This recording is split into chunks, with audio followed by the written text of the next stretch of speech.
Istoričar koji se upusti u traganje za Nemanjinim poreklom podsjeća donekle na čoveka izgubljenog u šumi u noći bez mesečine. U tako negostoljubivom okruženju ne preostaje mu drugo nego da se oslanja na pretpostavke sa više ili manje verovatnoće.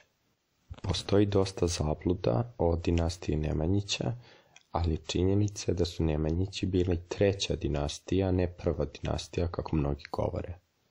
Prva dinastija koja je vladala Srbijom bili su Vlastimirovići, zatim Vukanovići, a kasnije su došli Nemanjići. Serija Nemanjići rađanje kraljevine bi trebala da pokazuje uspon Stefana Nemanje i nastanak dinastije Nemanjića. Iako ova serija, kao i mnoge druge naše serije, ima nizak budžet, može da se poredi sa mnogim američkim hitovima. U seriji Nemanjići ništa nije ulepšavano i to je ono što joj zameraju. Kostimi su odlično i realno urađeni kao interpretacije likova.